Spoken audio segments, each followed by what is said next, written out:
Wave makers.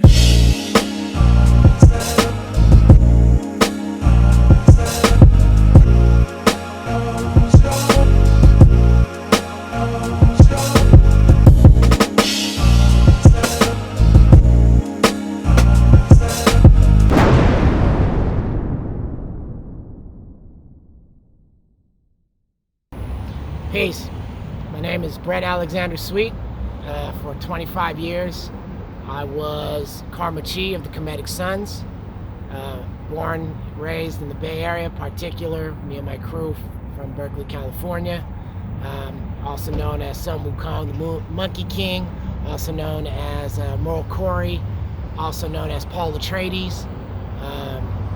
And Ka and Killajoule.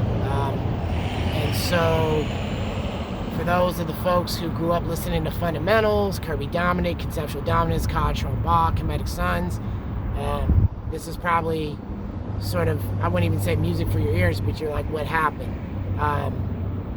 I'm doing a series of these videos because I think there was some explaining that needed to happen. How we went from just doing music all the time and putting out like 3 records a year to where it got to a point where you couldn't even talk to me about hip-hop anymore. In 2005, my father was told that he was diagnosed with Alzheimer's and that his memory was departing and that he may have a 2 to 3 year window to live. And it shaped and changed everything about me and transformed my priorities overnight. And so I recorded an album called The Long Goodbye that's coming out the 4th of December. And the goal of this album, in partnership with Alzheimer Services of the East Bay and all other Alzheimer support groups across the country, is to really evangelize and talk about this journey for what it is to be a child with a parent who's dealing with this disease, as well as to kind of raise awareness and raise money for these groups. This is a pretty nasty disease.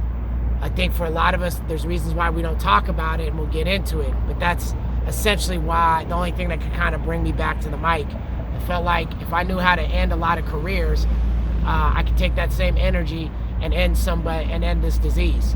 So to me, I know I'm back on the battle scene again, and I got beef. I'm about cancel culture. Let's cancel Alzheimer's. And if you can't get with that, I don't understand where your priorities are, seriously. So that's who I be. Years later, after all that, I've done many things since then. I've gone off and got a couple MBAs. I bought and sold a couple companies. I brought Jamaican jerk sauce to the Bay Area. I helped build a co-working space for people of color in Richmond. I've been able to do any of that transformation and innovation that I learned working with the Comedic Sons. I was able to bring that on a wide scale.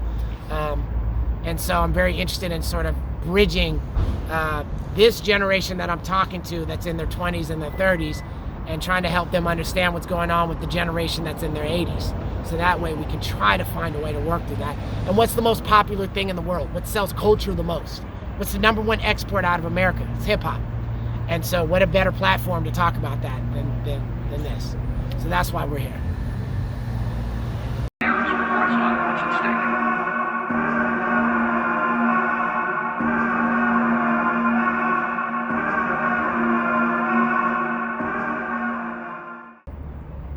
So the album opens up with a song called Diagnosis. And Diagnosis is really about just that, the reaction that I had, and I think every caregiver or any child who is thinking about their parent has, because I feel like this diagnosis, once you hear it, it stays with you for a great many years. And I remember distinctly on my birthday in the former Fabiola building, which is now this empty lot, and I can't tell if I want the building back or I'm just so glad, like I hate that experience so much. But we must have come here God, 3 times a week to do blood draws, all these things. But I remember so distinctly, it was on my 27th birthday.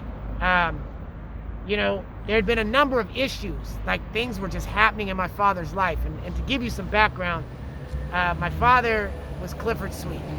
For this younger generation, they don't know who that is. But for the older generation, my father built an incredible social purpose organization called Legal Aid Society of Alameda County. He transformed the downtown area of downtown Oakland and made it work for black people at a time when Oakland was still, even though legally segregation was gone, it was still very segregated. You couldn't get into City Hall and get your rights. He made things work. He fought deeply against redlining. He brought businesses to Oakland. He helped people get investments. He made sure that the poor couldn't get evicted. He made sure that they had access to law, to that where that they could talk to any level of divorce, eviction, tenant rights. He ensured that there was hiring of black officers in the OPD, in the Oakland Fire Department. He was very much about making sure that the bottom of the pyramid had access to the greater whole. And the reason I bring that up is my father was sharp. He was one of the most prolific trial attorneys there was. People loved him to have him on a case so much. He was offered a judgeship like 3 times and he still turned it down. I guess that's kind of like me being somebody who's really into combat sports and him being in the law. You never leave it in the hand of the judges. So he was very suspicious of that. But the reason I bring him up was his mind was just, he was always 20 steps ahead. You know, he was a superhero with that. And to see this as a person who couldn't remember, you know, I remember distinctly at an early age, he drove me all the way from our house in Berkeley all the way out to East Palo Alto because he not only wanted me to see my cousins and my family out there, he wanted to take me to Stanford and show me how the other side lived. He wanted to make sure that even though I grew up in the shadow of Berkeley, I could go to Stanford, I could go to Harvard, I could go anywhere in the world. I could do anything I wanted if I applied my mind to it. He would always say that when, you know, you have a nightmare. It's just your mind. It's just your mind, kid. If you decide you're the hero, you will be the hero. If you decide you're the villain, that's what will happen too. So to see that this was a man who had given so much to so many people and he couldn't remember how to turn on his car. He couldn't remember how to drive home from the doctor. And I distinctly remember when we came in and they diagnosed him, you know, and they did this thing called a mental test. And so this is probably an explanation for folks who've never gone through this. You have a parent, you have a grandparent, you have somebody who is suffering and they're not remembering. So you can schedule an appointment at your neurologist, their neurologist, and you can get a mental test. And they're gonna ask a series of questions over and over again. And you're gonna find that if they do have dementia, things that should come very easy do not repeat well. It's sort of like smoking really, really, really good weed. And somebody asks you hungry? And you're like, yeah. And then they ask you again, you hungry? And you're like, and they give you a look and you're like, did you just ask me something? But imagine if that's your life and you're in your 80s. And what makes that scary is they go through this mental test, and once they score it, if they score that you at a certain rate, you are no longer in charge of yourself. And that's the scary part. So literally on the spot, they grab his license. And it was just so final. And I remember that just stuck with me and just haunted me because I was like, yo, this is real. And then I remember, I think the scarier one was when I talked to people about my father getting sick. I noticed that people will talk about any disease but this. We're happy to talk about, oh, dad had a stroke. Oh, grandma has cancer. Oh, that's fine, you know. We'll pray on it, you know. So-and-so has diabetes. They're going to cut off his leg. Well, we'll get him another leg, right? We are so happy to talk about this. This is that disease that nobody wants to talk about. Not at home, not ever. We hide it in our own community. We call it senility, right? We don't talk about dementia because it terrifies us. And if we've learned anything in this last year with this pandemic, that which we do not discuss is not going to go away. It's going to get worse. And so I think what that the purpose of me doing the diagnosis was to talk about how this is a moment of time. I think anybody who knows me knows how much of a nerd I am. I'm a huge Marvel head. I've been a Marvel head my entire life. You know, if you know anything about Marvel, there's something called an absolute moment in time. And I think diagnoses of dementia, when you're dealing with a parent, become an absolute moment in time. You can't think around it. I think I'll be 80 myself, and I'll never forget the day my father was diagnosed, because it stirred up something in my life and made me wonder what was my time worth, right? Like, I have these 2 to 3 years they say I have left with him. What do I want to do? I didn't even live with my dad. I didn't even want to drive home. I was a grown-ass, 20-something, 30-year-old man. But I still wanted to spend every moment with my dad, because now I knew it was finite. And it wasn't as simple as, well, if he dies of Ebola, at least we can have a conversation and he knows I love him. He might forget my name. And I remember the thing that brought it to the level, it's funny I'm even talking about this because I never tell this story. But the reason why we even got him the mental test was he was supposed to fly to see my brother.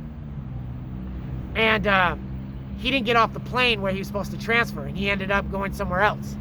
And they didn't really have any ID on him. And it's crazy to think, this was like 2005, so how you get on a plane and you ain't got ID? Shows you how much we care about these systems, right?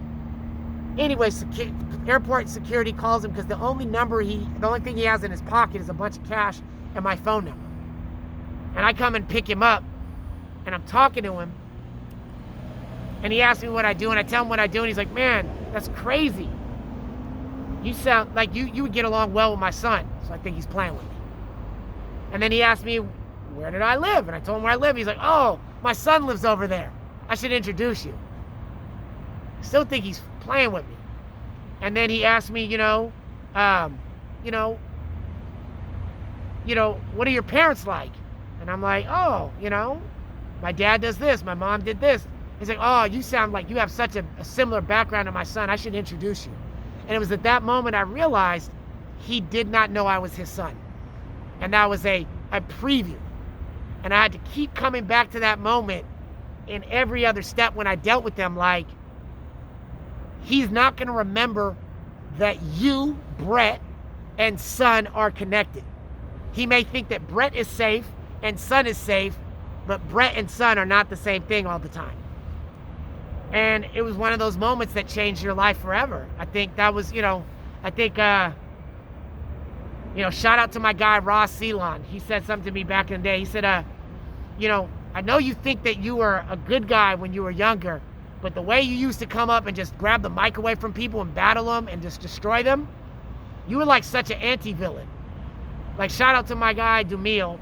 But I remember Roz was always telling me, he's like, you were like the Dr. Doom of Bay Area rap. Like, you couldn't front on your power, but you're like, I know this guy is not good. And then I think that diagnosis was the moment when I put away the anti-villain character and became somewhat of a hero, not because I wanted to be a hero, but because I understood that it was really important for me to take care of my family in a way that's real. And you got to think in this moment, by how many people are watching this video, how many folks are going to have a diagnosis and still not know what to deal with.